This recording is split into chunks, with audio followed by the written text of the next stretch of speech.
Halo semuanya, selamat datang di Pikom, Bincang-Bincang Ekonomi. Kali ini kalian akan menyaksikan topik pembicaraan ekonomi bersama Salsa dan Ruby. Pada kesempatan ini, topik pembahasan kami adalah mengenai salah satu struktur pasar, yaitu adalah pasar persaingan sempurna. Judul dari topik pembahasan kami pada kesempatan ini adalah pasar persaingan sempurna pada perdagangan sayuran di pasar tradisional Indonesia. Pasar merupakan sekumpulan individu yang melakukan kegiatan transaksi jual beli barang dan jasa. Dalam ilmu ekonomi, pasar tidak diartikan sebagai tempat fisik semata, melainkan sebagai kegiatan interaksi antara penjual dan pembeli. Ciri utama dari pasar adalah adanya proses transaksi di mana pembeli datang untuk memperoleh barang atau jasa dengan membayar sejumlah uang sesuai harga yang berlaku. Sayuran merupakan salah satu kebutuhan pokok rumah tangga di Indonesia dan sebagian besar diperdagangkan melalui pasar tradisional. Pasar sayuran memiliki karakteristik jumlah penjual dan pembeli yang banyak, produk yang relatif homogen, serta harga yang ditentukan oleh mekanisme permintaan dan penawaran. Oleh karena itu, perdagangan sayuran di pasar tradisional dapat dianalisis menggunakan konsep pasar persaingan sempurna dalam kajian ekonomi mikro. Kira-kira apa ya arti dari pasar persaingan sempurna itu sendiri? Dan apa bedanya pasar persaingan sempurna dengan pasar-pasar yang lainnya? Langsung saja, ini dia penjelasannya. Pasar persaingan sempurna adalah struktur pasar yang memiliki ciri-ciri berikut.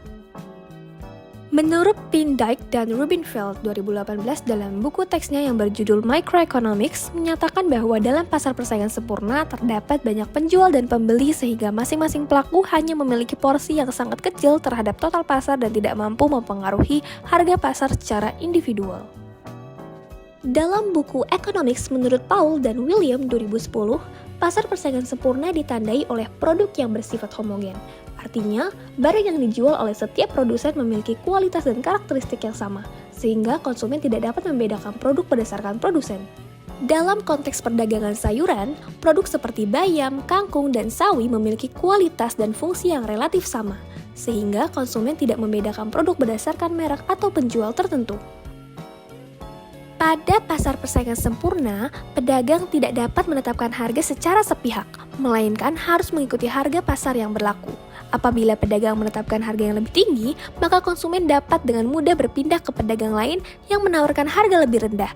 Oleh karena itu, harga yang terbentuk di pasar sepenuhnya merupakan hasil dari interaksi antara permintaan dan penawaran. Dan juga, produsen dalam pasar persaingan sempurna berperan sebagai price taker, yaitu pihak yang hanya menerima harga yang telah ditentukan oleh mekanisme pasar.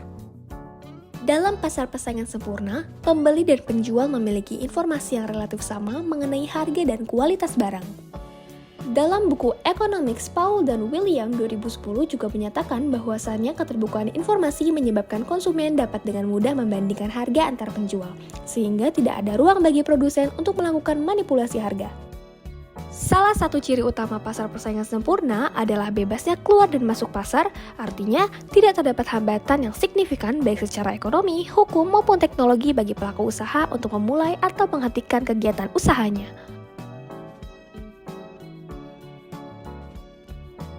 Di Indonesia, pasar tradisional masih menjadi pusat utama perdagangan sayuran, baik di wilayah perkotaan maupun pedesaan. Salah satu contohnya adalah Pasar Senen yang berperan sebagai pusat distribusi dan transaksi berbagai jenis sayuran. Harga sayuran di pasar tradisional sangat dipengaruhi oleh beberapa faktor, antara lain adalah musim panen, kondisi cuaca, kelancaran distribusi dan transportasi, serta tingkat permintaan rumah tangga. Perubahan pada faktor-faktor tersebut menyebabkan fluktuasi harga yang terjadi secara dinamis. Kondisi ini menunjukkan bahwasannya mekanisme pasar bekerja secara alami melalui interaksi antara permintaan dan penawaran tanpa adanya dominasi dari satu penjual tertentu, sehingga mencerminkan karakteristik pasar persaingan sempurna. Berdasarkan data Badan Pusat Statistik tahun 2024, harga eceran berbagai jenis sayuran di Indonesia menunjukkan variasi yang cukup signifikan.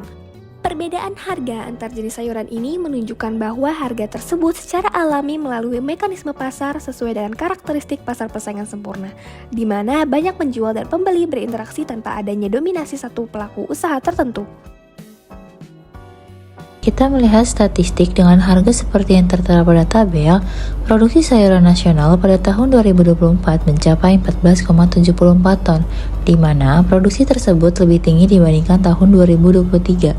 Struktur produksi yang tertera pada berbagai jenis sayuran ini menunjukkan banyak produsen dengan skala relatif kecil yang semakin memperkuat karakteristik pasar persaingan sempurna dalam perdagangan sayuran di Indonesia. Selanjutnya, dalam analisis ekonomi mikro dapat dijelaskan melalui interaksi antara permintaan dan penawaran. Pada saat terjadi kenaikan, maka kurva penawaran akan bergeser ke kanan, begitupun sebaliknya. Pada implikasi ekonomi, bagi konsumen, pasar persaingan sempurna memperoleh manfaat berupa harga yang relatif, lebih murah, dan kompetitif karena banyaknya penjual yang menawarkan produk sejenis. Namun, bagi pedagang sayuran, pasar persaingan sempurna menyebabkan tingkat keuntungan yang diperoleh relatif terbatas karena harga ditentukan oleh mekanisme pasar. Oleh karena itu, pedagang dituntut untuk beroperasi secara efisien agar dapat bertahan dalam persaingan. Ada juga bagi pemerintah, kondisi pasar persaingan sempurna menuntut adanya peran dalam menjaga stabilitas pasokan sayuran agar fluktuasi harga tidak terlalu ekstrim, seperti melalui pengaturan distribusi, operasi pasar, atau dukungan terhadap sektor produksi pertanian. Relevansi dengan kehidupan sehari-hari sebagai masyarakat Indonesia, kita bebas memilih penjual dengan harga terbaik, sementara pedagang harus menyesuaikan harga dengan kondisi pasar. Hal ini menunjukkan bahwa konsep ekonomi mikro tidak hanya bersifat teoritis, tetapi nyata dalam kehidupan sehari-hari. Kesimpulan dari video ini, pasar sayuran di pasar tradisional Indonesia dapat dikategorikan sebagai contoh empiris pasar persaingan sempurna. Hal ini ditunjukkan oleh banyaknya jumlah penjual dan pembeli, produk yang bersifat homogen, harga yang terbentuk melalui mekanisme permintaan dan penawaran tanpa dominasi dari satu pelaku pasar. Mekanisme pasar sayuran juga berjalan sesuai dengan prinsip-prinsip ekonomi mikro yang kita pelajari, di mana pelaku usaha bertindak sebagai price taker dan keseimbangan pasar terbentuk secara alami. Dengan demikian, kajian ini membuktikan bahwa konsep pasar persaingan sempurna tidak hanya bersifat teoritis, tetapi juga relevan dan dapat diaplikasikan dalam kehidupan ekonomi sehari-hari.